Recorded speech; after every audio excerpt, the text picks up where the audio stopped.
I'm Molly, this is Emily, and I'm excited about this conversation. I want to set the stage a little bit for those of you who may not be that familiar with the venture capital industry. We're at Marketplace, we like to do the numbers. So here are a few of those. It's not the coolest thing to hear. Let's do the numbers. 92% across venture capital, 92% of senior decision makers are men, 76% are white. Just 17% of startups had female CEOs in 2017, and for the 5 years before that. Female founders get 3 venture capital dollars for every 4 that men do. 1% of startup founders are black, and so on and so on. Emily, why'd you want to do this? Should get hazard pay. Yeah. Well, I didn't actually know. I'll back up, and I'm so thrilled to be here. Redfin holds a very, very, very special place in my heart. It was one of the first investments that I made, and the team is just a very special team, and Glenn Kelman is just a mensch. And I can honestly say I wouldn't be on the stage because if I wasn't able to work with people like Glenn. So, you know, it's like everyone looks for the VCs as having power, but it's actually a mutually rewarding situation where the companies that you can invest in can also empower you, and that's been very, very true of my relationship with Glenn and Redfin. When I started in the venture industry, it was in the spring of 2000. And I graduated from Stanford, completely non-traditional background. I did political science and philosophy, thought I was going to be a lawyer, got into law school, had no money, went very briefly to go work for a law firm and realized this is a miserable existence. There's no way I want to do this. But all of my clients, all the people that were there were all these startup companies. And they were doing all this interesting stuff and seeming that was where all the money and the enthusiasm was. And a lot of them started to offer me jobs because I was young and reasonably intelligent and I could talk my way out of some problems.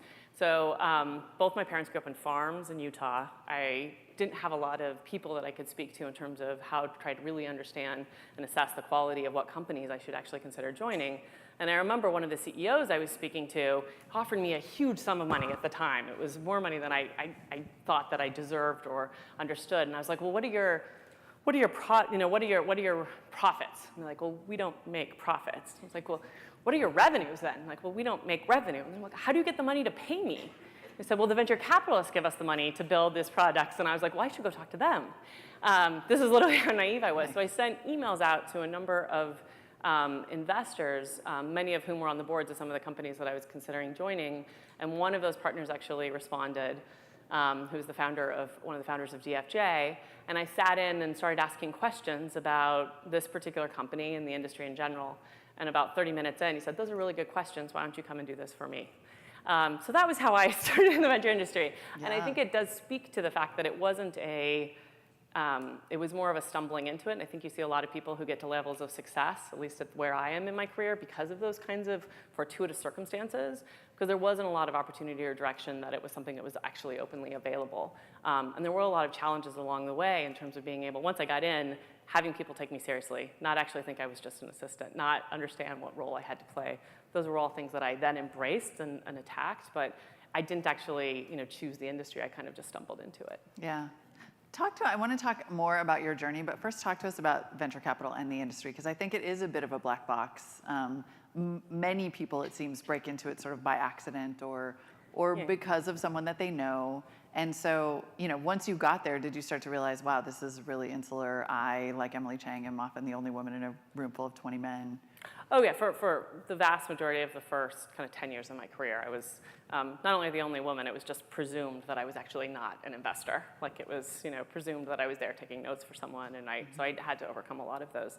If you look back at the venture industry and really where it really started, it was, back in the 70s and 80s, it was men who successfully started businesses, who had some extra capital, who chose to invest in and mentor other young startups and invest those. And so it was kind of groups of buddies of men that came together and started to invest their own capital.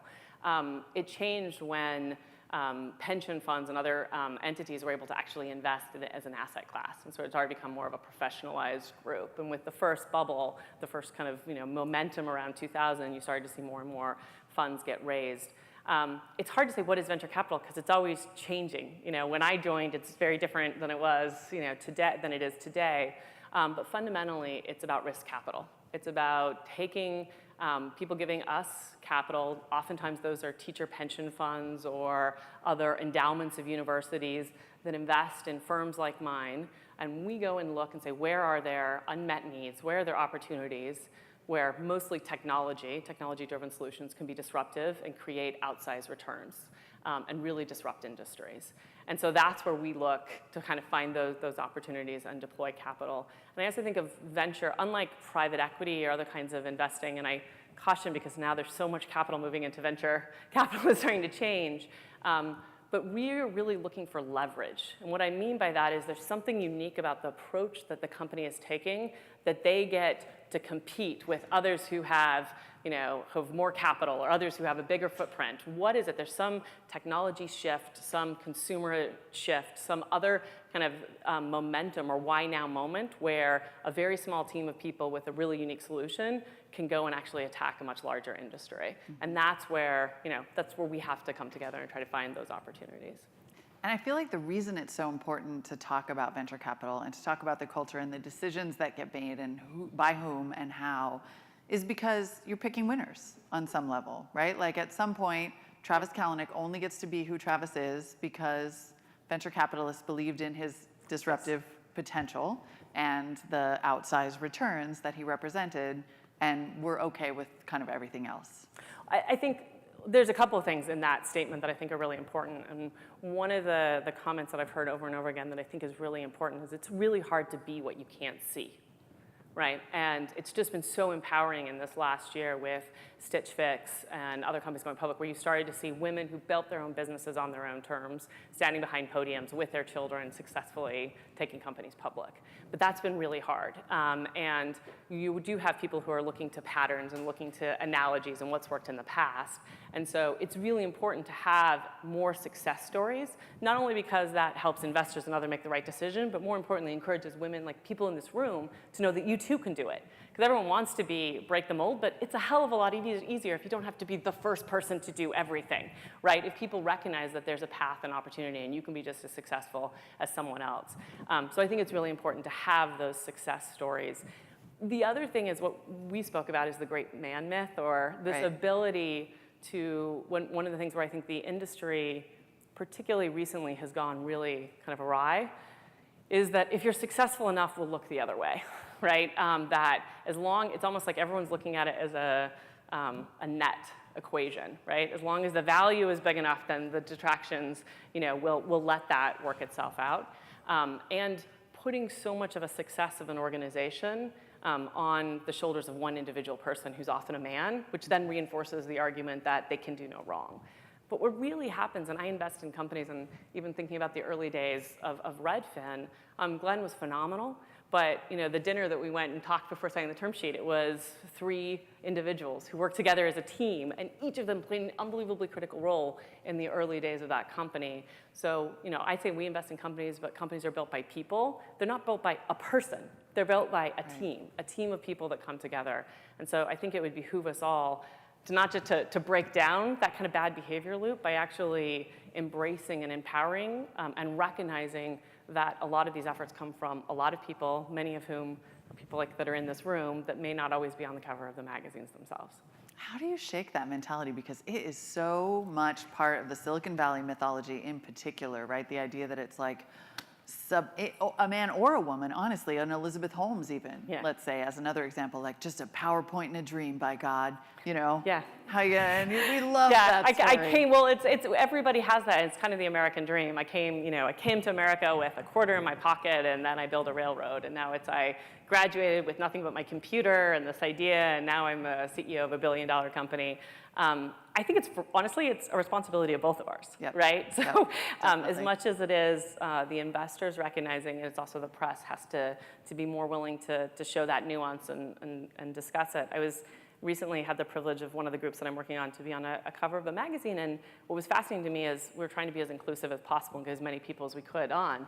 And the photographers were like, well, we don't do that, right? We take pictures of a person. And they were like, well, here's the other magazine cover that had more than one person on it. Like, let's just try to have you stand in the same way. And so you're like, wow, the idea that even a prominent business magazine doesn't frequently put more than just a face on on one person on the cover tells you how hard it is to break down that myth and how we're all ingrained in those stories.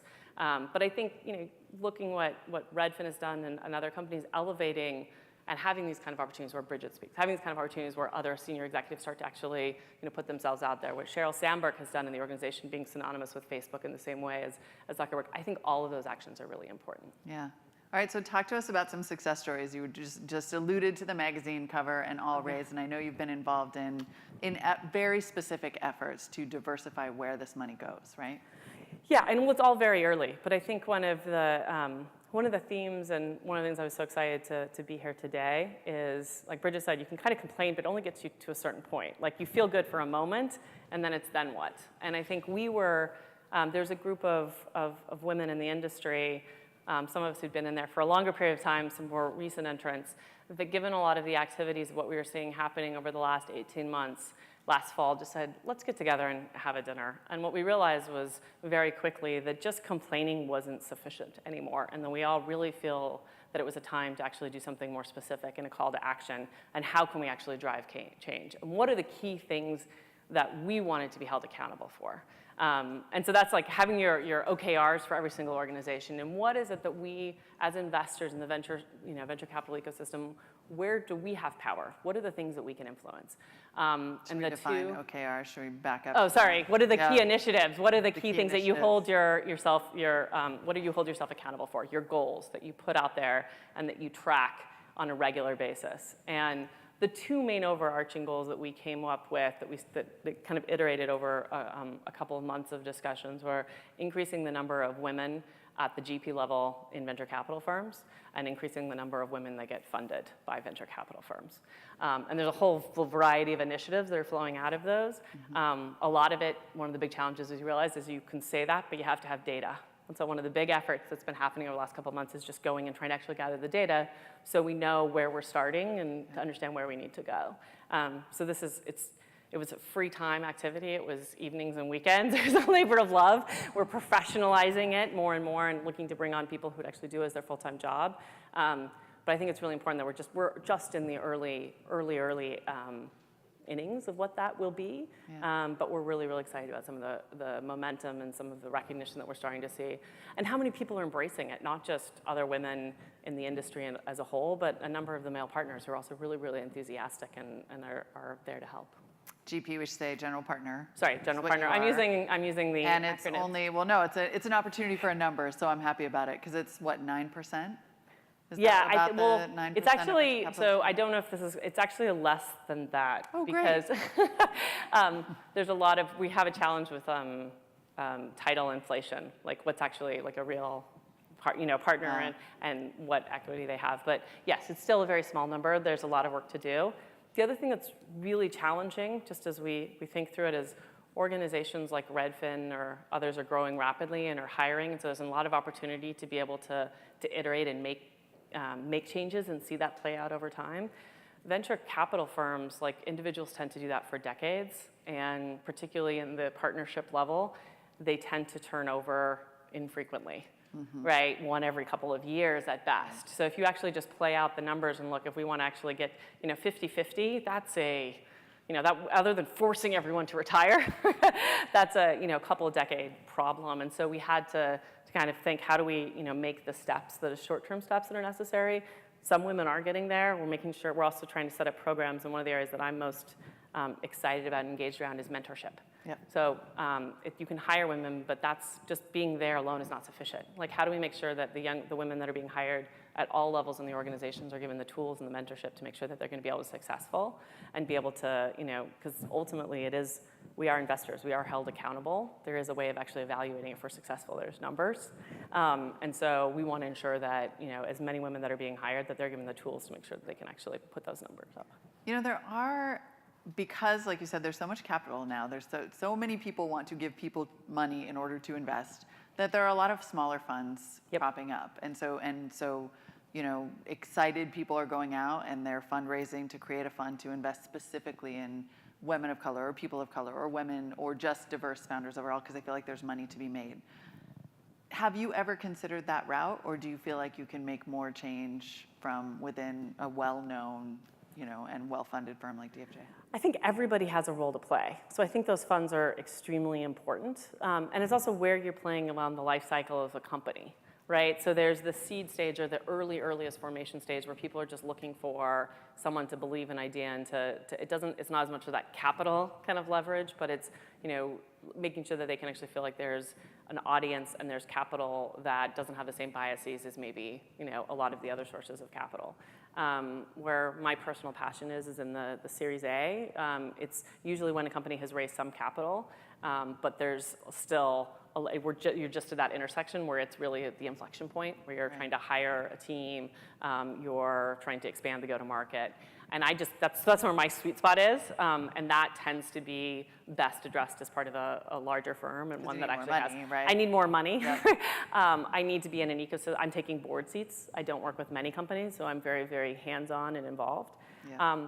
But everyone also figures out their own way of adding value. So, I look, and if you look at my most recent investments, there is a lot of diversity in terms of female founders and male founders, but what got me most excited wasn't that my numbers were that, it's that the most recent investment of my male partners are female founders, and that actual diversity is flowing through the whole organization. So I think I'm playing a very important role in changing how everybody looks at the talent. And one of the best days I had was a couple weeks ago, and we had three teams come in and present to all of my partners. Two of them were female-led CEOs, and one of them was a male-led company. It was all guys. And at the end, we all get together to discuss it.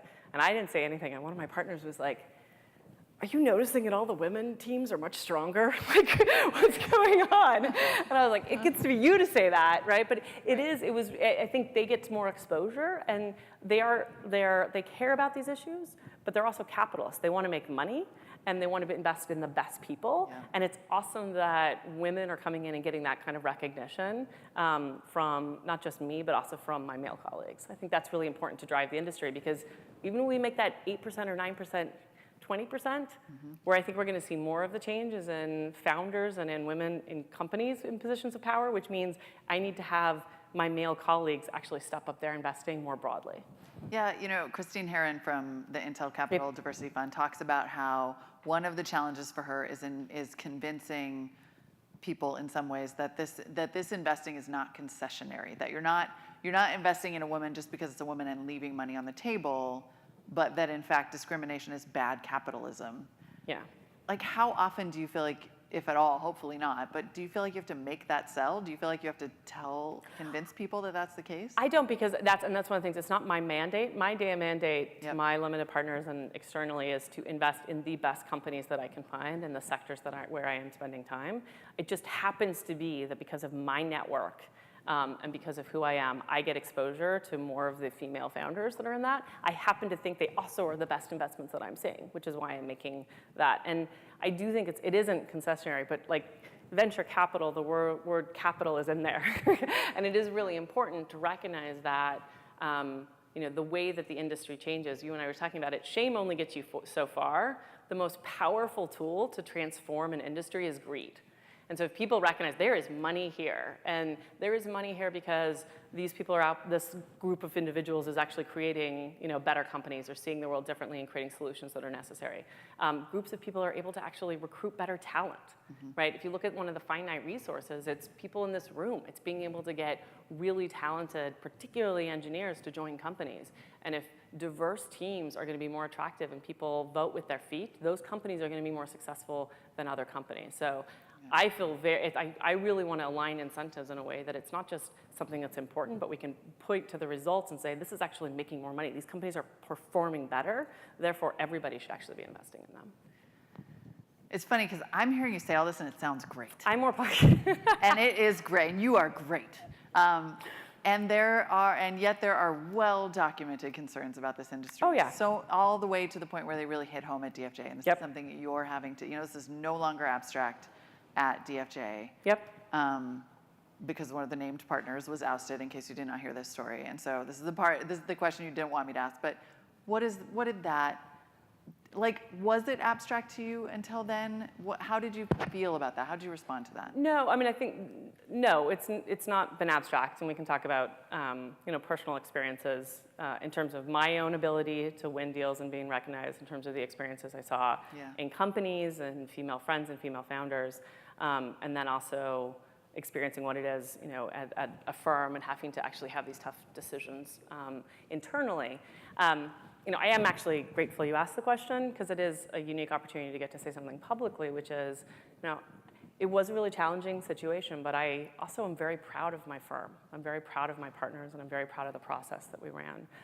And one of the things that I do think was really important is that there was a really diverse group of people around the table that helped make the decisions to get through that period of time. So there were people of different genders, people of different life experiences, people of different ages, immigrants, and all of those people but we all had a shared value system, and we all had a high level of trust, and we all really valued integrity and being honest to be able to have those conversations to get through it. And so it wasn't abstract, but I feel like it was building a lot of those relationships and credibility in a core team that allowed us to get through it. One of the things that's where I think it is important for when you have these conversations, and I am more on the positive side, I am more of the optimist, but I think that there is more value in kind of leading forward and how you can actually drive that change and what it represents.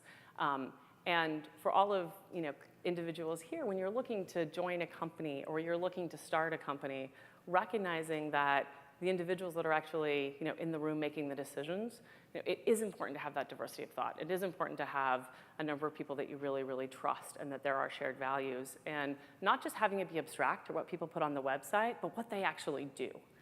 People can all say values and they can say what they stand for, but what really matters is what do they do? And when times are tough, how do they act? And that's what I'm really proud of, and that's where I think all companies should be held accountable. It's not just a marketing message, but it's really leading through action, including tough decisions. And is that what you say to the portfolio companies after that? If a female CEO comes to you and says, like, come on, man, you too, There's the you too side of Me Too, which is like if a female CEO in your portfolio company CEO comes to you and says, how am I supposed to feel about this? Oh, I had all those conversations. Yeah. And that was, and understanding, I think the questions that were asked that I am most proud of is, what did you know? Right. When did you know it, and what did you do about it? Right? And as long as I can answer all those questions honestly and with high integrity, which I can, and they can respect that process, then, everyone, and that's part of the reality of the world that we have to act on. So yeah, if I would feel very differently, and I wouldn't be up here with this level of confidence if it was something that I was, oh, please don't let anyone catch this, or I'm hiding something. But, given those, I can answer all those three questions really clearly and with high integrity, everyone reacted well to that. Yeah. All right, let's move back to the positive. Okay. Tell us, because now we all want to know the thing that none of us get to find out, which is like, what is it like when someone's pitching? Talk to us about the boardroom. Can you give us an example of a time during, let's say, a pitch where you felt like, had you not been there, a poor decision would have been made, or a question would not have been asked, or the right perspective might not have been uncovered? That's just a really important thing for all investing firms, is making sure that you have different people who bring different perspectives so you can get to the right answer. And this isn't a perfect answer in that, because we tried to invest in the company but did not. So I don't want to say it was like the mistake was still made. But getting to pitch, I was privileged to see a really, really early seed pitch of Pinterest. And I remember them walking through how women sit and read magazines and tear them out, or, bunny ear, and everyone was just looking, going, people don't do that. I was like, I totally do that, right? Or recipes, or how you react to it. And it was just a really interesting discussion going back and forth. Yeah. But what was fascinating about looking at that company, and there's your own personal experience, but it's also your network and how you're informed when you make decisions. Because investing is fundamentally an information arbitrage business, right? The more information and the better information you have, the better decisions you get to make. If we all have perfect information, if I have the exact same information as every other investor, then maybe it's pricing, but then it's just who they like better. But where you really get to do interesting things is where you have unique insights that others lack. And one of the things that fascinated me about Pinterest is, again, I'm from Utah, kind of a different family and network than a lot of people in Silicon Valley. And I remember pretty early on, I signed up to Pinterest, and you didn't see that much activity. But then suddenly my mom signed up. And then all the people from the church signed up. And then, all the people I went to high school were. And I saw this period of month where I was like, wow, this thing is taking off. And then it was like, oh, there's a partner from X firm who's doing it. But that was secondary. That was being derived off of the numbers, not off of the experience. And so that's where I think those unique insights, where you have those kind of networks and you can see things that can actually influence how you make decisions, become really important. And on the board level, I think it's just really important to be able to have different perspectives. Also have women who come in and are presenting, who are executives of the companies, or being able to read those situations and see that their perspective is actually valued, right? It's really hard if you're walking into a room and you look and you see no one like you, and then you're also trying to be taken seriously. And so I found that it just plays most of my companies, not only am I active in trying to make sure they hire diverse teams, but I found that the diverse teams actually feel like they're able to recruit diverse teams more easily because they have a diverse board, Right. and those diverse teams feel like they're performing better and have more actual executive and senior support than they might otherwise have. How much can you, I think it feels like there's this burden right now on venture capital to have more influence over company culture, which I understand from talking to several venture capitalists is not as possible as we'd like to think. But how much influence can you have as a board member? Like, whether it's asking questions or asking for sort of inclusion riders, I think is what Frances McDormand called it. Yeah. How much influence can you really have over the way a company grows? I think it's really hard, and the other thing is, for companies to be successful, it has to be authentic, right? So where I think it becomes important is not just saying, here's what you need to do, or here's the employee handbook, or here's our sexual harassment policy, or here is our, don't be biased when interviewing people, right? It's like, what are the real actions? What are the authentic desires of the company? What are their real values? And so where I think investors, and again, I don't mean to keep bringing it back to the capitalist perspective, but it is important, the more that we can see that companies that actually have that authentic desires and are leading with those values are also being more financially successful, the more that investors and others will look a priori for those kinds of companies. And that's the virtuous cycle. And so one of the things when I think about it that's so important is ensuring that the teams and the companies that I'm aware of that actually, like a Redfin, that do share those values, that it's an authentic. It's not, this is a very popular topic right now, but this has been something that the executive team of Redfin cared about a decade ago, before anyone was even talking about it, right? And so it's not a marketing strategy or a insurance strategy, but it's truly authentic. Those companies, if we can, show them that they can be successful, and we make sure that more and more people are aware that that's the way that you have to compete for talent, that's the way that you're going to have to compete if you want to actually get outsized returns, then we'll see that flow through where that becomes an investment criteria. That's going to be better. I think from sitting on the board, if you have a rotten culture, really all you could do is actually, for the most part, you need to actually change out the management team. Yeah. There's no rule or rider that's going to transform that. Yeah. And then what does it mean for, like, I'm trying to put this delicately, but I'm not gonna. Yeah. What does it mean for, like, the jerk who comes in the door with a good business plan? Because there is still the capitalism at the end of the day, but you can sometimes kind of tell. Oh yeah, and there are a number of those. Right? Yes, and they will get funded, not by me, Yeah. but they will get funded, and they will be successful, or some of them will and some of them won't. Again, where I look at finite resource, I try to think about resource constraints. Yeah. Again, kind of think about the leverage, and capital is one of them, where I can deploy some constraints.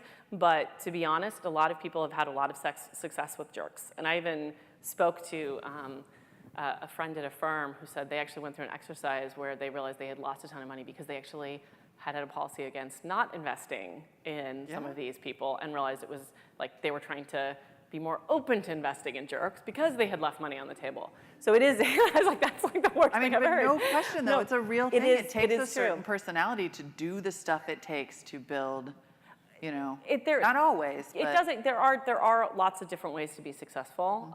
And so resource constraints of capital being one of them. Another constraint, and one that, this again, maybe the Pollyanna in me, but I really am seeing this in companies and in the next generation, in millennials and people who are coming up, they actually care about it. I think there was a lot, when I was coming into the industry, it was, play along to get along, you work hard. Once you get to a position of power, then you can actually change things, but don't be too difficult. You're not going to be able to go and ask your boss, why are you doing this? I disagree with this. And if you do, you're probably going to get the door slammed in your face. That's completely different. I'm finding for the up and coming generation, I'm talking to a number of the recruits at my companies. They care deeply about the values they care about the stakeholders. And so capital will be one constraint that we help, but where I get really excited is people, talent. Everyone in here is empowered to pick working with people that you actually think reflect your values. And if those companies get the best talent and the talent flows to those companies will outperform, and then you will see more dollars flow there. So we all have a responsibility in terms of what leverage we have in the systems. We all should do as much as we can to actually empower the companies that we want to see be successful. Yeah. And then do you ever feel the opposite, where there's a woman in the room with not a good pitch, but she's looking at you like, come on, sister? Oh, that happens a lot. And that's also bad. Yeah. And you can't, but that doesn't, right? I have to have that filter. But and one of the jokes is, a lot of times you'll get, the fashion, like there's a lot of women that are setting up fashion companies, and those are great in businesses. I just happen to be the least fashionable person in the world. Like there's no way you should ever make any decision based off of what I think is going to be trendy. And so you'll have people look at me and I was like, I am a woman, but that's it. That's where it stops, right? Most of my clothes are purchased on Amazon. Like it gets, so I think you have to find your niche of where you're going to find people that intersect and most successful. And we don't do any favors by just deploying lots of capital and having people fail. And so this is another sensitive thing, but I give really direct feedback. If I had to say something that really scares me, it's that you have a huge influx of women raising capital, and then you have a huge failure rate, and you have people going like, see, that didn't work. Right. Or you have a huge number of women entering the industry on the venture side, coming in as principals or junior, but then not actually delivering returns, and people going, well, we tried that, but it didn't work. And if you actually go back to the late 90s, there were more women in venture in the late 90s, and then a number of them got kind of pushed out or retired in their firms after the bubble crashed, because there was a lot of e-commerce investors that when that didn't happen, you saw people kind of leave their firms. That is what terrifies me right now, is I really want to see success broadly. So we don't do servers by propping up mediocrity. We should all help each other and empower each other and make sure that the most successful ones are the ones that actually are being pushed forward. Yeah, definitely. All right, I could ask questions all day because I'm obsessed with venture, but I know that there must be more. So the microphones are coming around. We have one right in the front row. Oh, wait, Glenn has one. I'm sorry. You got... he said he'd go second. We'll do your question first. Right in the front row, right in the corner there. Yep. Thank you very much. So say I'm a woman in your office meeting with you and a male partner, and maybe the premise of this question is just silly, and please tell me if so, but say I have a great idea, I'm pitching to you. What are the common confirmation bias traps that I could fall into that would make me fail in your and your partner's eyes? What are the things that you wish you could tell the person pitching to you? You have a great idea, but I wish you phrased it this way, or I wish you, like, what are you're screaming at this person like, lady, I want you to succeed, but we have one of the initiatives that the group that I mentioned earlier, All Raise, has done is something called Female Founder Office Hours. And so the purpose of that, it was set up largely by Jess Lee, the founder at one of the partners of Sequoia, who was a founder of a company, Polyvore herself. And what she said is, I just wish people had given me the advice because I wasn't getting the direct feedback. And what I recognized was that I was pitching differently than the men who were coming in and pitching that was having an impact on my ability to be successful. So the purpose of this is to actually have just discussions where you kind of talk about the pitch, but where I'm giving you really direct feedback, where you're not actually pitching me, but getting some of that, inside baseball to understand. One of the most common things that we've seen, and I don't want to generalize because everyone can be different, but there is a frequent situation for women to say exactly what they have done and very confidently say exactly what they think they are capable of doing, and believing that everyone thinks, well, that's the minimum, but they're going to do more, right? And that's like what you say you're going to do, you're going to do. Whereas men, a lot of men we tend to see, and it tends to also be kind of this culture, like show you the really grand vision, recognizing, hey, I'm going to fall short. But if I get 80% there, it's still awesome, or 70% there. And so there's a lot of enthusiasm when you're being sold everything versus when you're being walked methodically through exactly how you're going to get there. And one of the challenging things is there is a lot of an emotional component to a pitch. And it's not just, do I think this is a good business? Do I think that the numbers make sense, or the plan makes sense, or the product makes sense?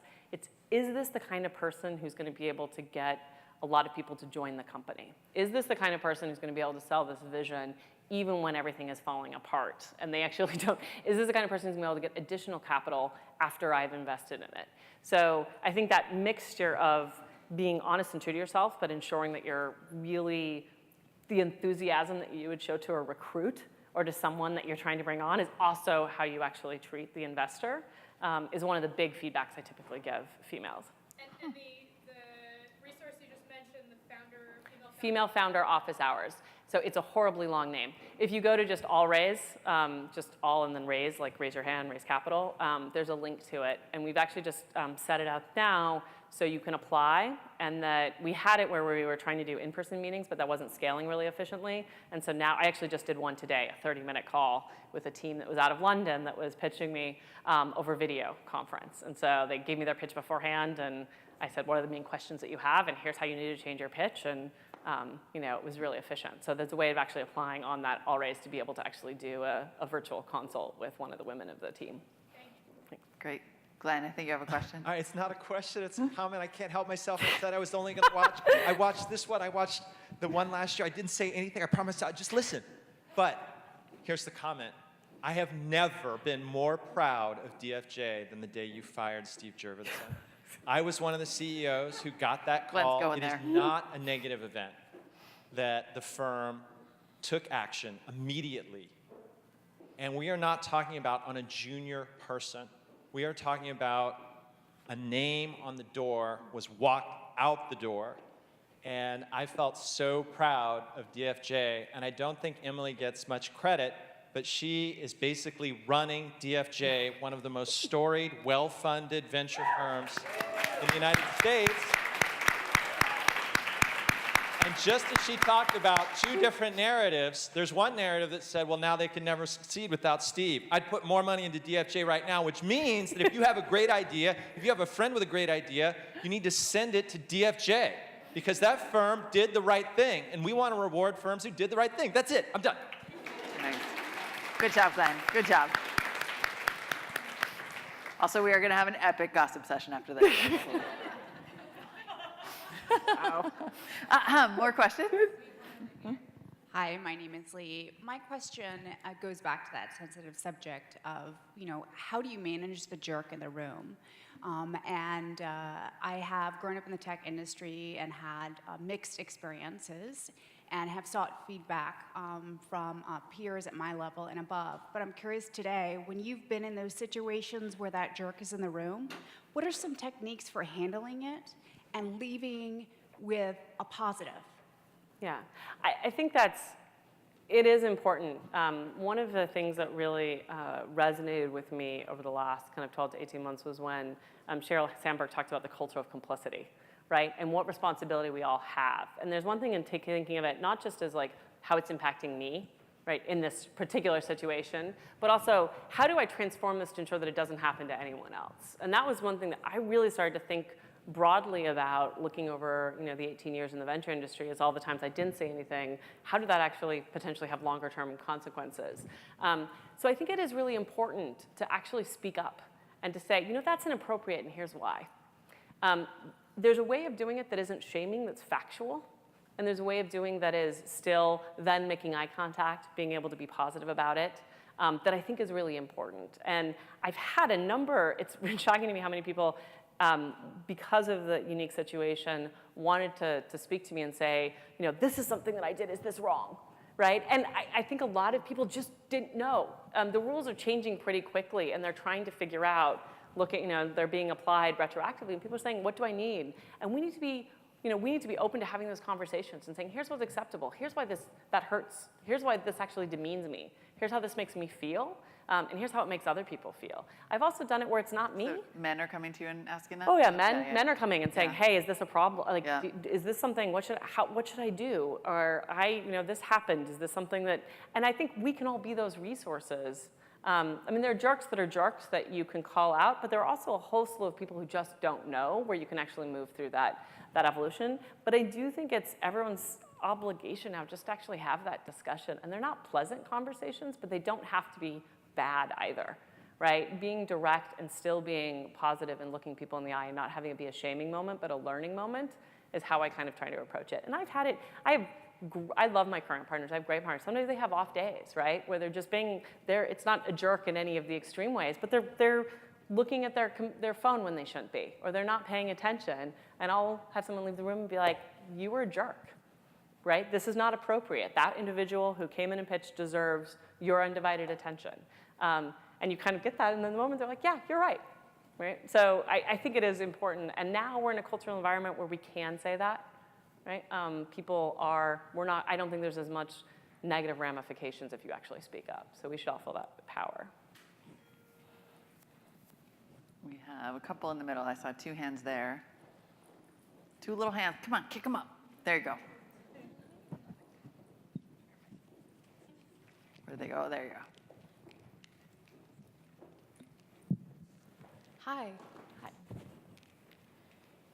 Sorry. My name is Radhika, and I run sales enablement at a NoSQL database company called Couchbase. Oh, yeah. And Familiar with it? yeah. And one of the issues that I'm running into right now is, like, in taking on these leadership and management roles, I tend to be very quick to short sell myself. I too was a humanities major. I went to Berkeley, and it's really quick for me to kind of be like, I studied humanities, but I'm doing this, and take me seriously. What tips do you have, especially in the realm of taking compliments for jobs well done, right?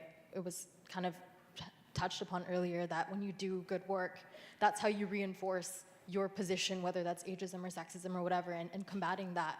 How do you, take it without it seeming cocky, without it seeming boastful, without it seeming against who you are as just a person, as a feminine entity? So there's 2 pieces of that. One of them is your own your own confidence, right? And not short selling yourself. And I found that even as Bridget was talking about, where she was like, I'm the CTO, and people say, oh, what side you come through? Oh, your business side. Like, over and over again, you see that men, it's kind of assumed competence and capabilities, and women, we feel like we have to prove our competence. And the real honest thing is you just got to get over it. You got to stop, right? There are a number, I guarantee you that 90% of men or 99% of men in your exact role who had the exact same background wouldn't even think it was relevant. That is in your head. And so one of the things that I had to kind of get over is just having that confidence and recognizing that I have a number of male peers who have very similar backgrounds, and they're not feeling like there's any issue with it. There's a picture that I loved, which was a TechCrunch early on talking about the female problem, and this was a couple of years ago, and it was all these GPs, men, speaking about how it's a pipeline problem and you just need more tech backgrounds. And then someone had an arrow, and it was like, history major, And it was like the arrogance to sit up on a stage and to say, it's a pipeline problem, but it wasn't relevant for me, even though I didn't have a tech background. But it was there. Like, they were completely comfortable in that. So you are short selling yourself if you feel like you have to actually have that confidence bias that you don't. Mm-hmm. The other is saying, thank you, I appreciate it, when you get that compliment. And recognizing that that's okay. Being a feminine entity isn't being weak. Being a feminine entity doesn't mean that you're not proud of your accomplishments, right? So I think that, being a good feminine leader is actually being empowered, being confident, and also then taking that and empowering others and learning how to give compliments to others and learning how to make them take the compliments. That's how you can pass it forward. Mm-hmm. You crushed that, you should ask for a raise. All right, right there. Hi, I'm Shruti. I'm going to be transitioning into venture in a couple of weeks myself. And I wanted to ask you about the potential to empower young girls to think that they can be investors. I think we see a lot of that in STEM today, with a lot of programming about empowering girls to code and girls to believe that they can be engineers. But do you think that we could do that with investing too? Is that something that you've thought about, or you think that the industry could shift towards, and helping girls realize that I can put capital to work, I can find cool ideas and help other people? Yeah, no, I think it is really important. It's like I went back, you can't be what you can't see. And so one of the things that I think as you have more and more women entering the industry, I don't love being, people in my firm are here, they know I don't love press, like I don't love seeking it, but I feel an obligation more now, not because it's something that I enjoy, but because I do think it's important for people to see people being successful and to know that it wasn't like an obvious path. It wasn't someone who had a $1 billion company, but that you can actually be an investor and think of those ideas and be collaborative and work with the entrepreneurs. So I do think it's really important for all of us to actually have more of that so you can see that. The other thing is, and I do think there is a generation change as you look at when people are getting married and women actually making more of their own money and making more investment decisions outside of venture capital. I just think it's really important very broadly to empower both men and women at early ages to start thinking about money and investing in the same way. I have 2 daughters, and I joke with my husband and I, we speak to them about like what a stock is and what it's worth. And one of my favorite days was I was walking through what it is to invest and pick a company and how I pick a company with my 6-year-old. She just barely turned 6. And like, it's like you want to see, like if you see them a lot, you see them, something that you think you have a lot of now, but you're going to have even more of it because you like it so much. And she was like listening, and later that day, she's like, Mom, I was thinking about it. We like computers. We have a lot of computers and tablets and phones, and I think Apple would be a good investment. I was like, you're Warren Buffett. He just made that decision. She just made the decision. Like, she's an investor. But I think it's really important to have those kind of dialogues. I was like, yeah, she's going to be a value-based investor. She might not be a venture capitalist, but she's still actually thinking in the right way. All right, guys, we unfortunately are getting the hook from offstage. I know we could all talk to Emily all day long, but Emily Melton. Thank you, guys. Thank you so much. Thank you.